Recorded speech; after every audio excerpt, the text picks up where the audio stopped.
And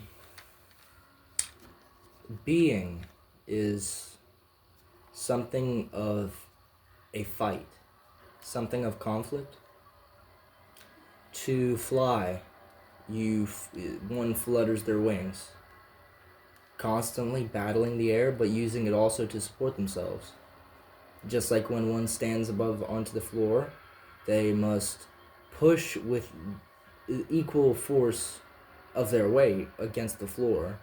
Then there's the whole game of balancing, which is, it's more than the basic idea of having to sustain that basic conflict of force against gravity. When you get to the idea of balance, that's like talking about the complexity of how life throws all these different balls under your feet, and you have to, step carefully and adjust to the changes, and sometimes you just can't handle all of it. And that's just, I'm not thinking any of this out. I just kind of started talking after I heard the dong from the recording. But being is something of a self battle, and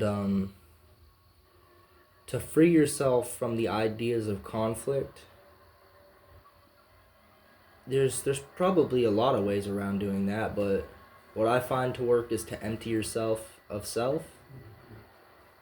If there is no you to be in conflict with the world, there is no conflict to be had with the world. There is just the world, or it, or the experience, or that which is, or, Tao, or dukkha, or, there's a lot of words that you can use to say it, or is, or all.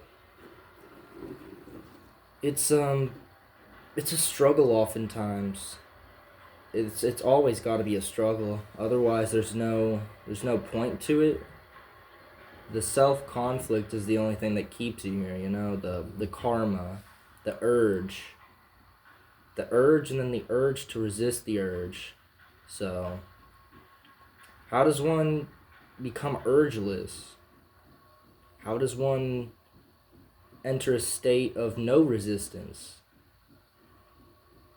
Because ultimately, you will always come under urges, it seems, or at least from my experience. I'm a very young fellow. I haven't seen a lot, been through everything. I understand that things are forever changing and always going somewhere beyond what you can see.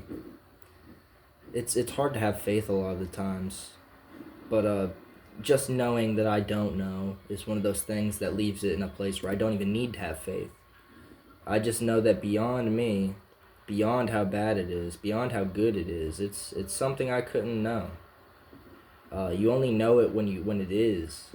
So there's nothing but the truth. The truth is all that stands. Lies are hearsay, and hearsay doesn't mean much unless you freak yourself out about things.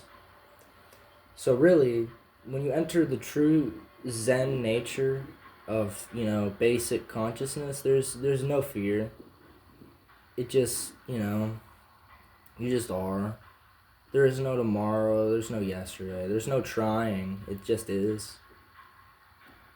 So naturally, and like, it's hard to communicate with people that are truly, out of the muck. Because, you're personed up. When you're egoed up and personed up, it's this whole suit. And it's like bringing a hand of poker. It's like bringing a hand of poker to a knife fight. When you come from a societal standpoint, you come onto someone who lives free from all that. It's like bringing a hand of poker to a knife fight. The only difference is, like, it's not even a knife fight. It's just it's like bringing a knife fight to a Zen Buddhist. It's funny, but the whole game is just being free. The whole game is not troubling oneself.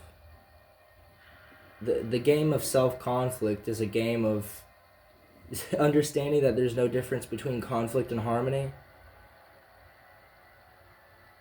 What is harmony? It's what is conflict? Like it's a sustained it's a sustained system of forces, coinciding, or like when you put up a teepee in a campfire, It stands against itself, but also holding itself up. So it's something of a paradox, you know. A lot of things, how they stand against but hold each other up. Like, I don't know.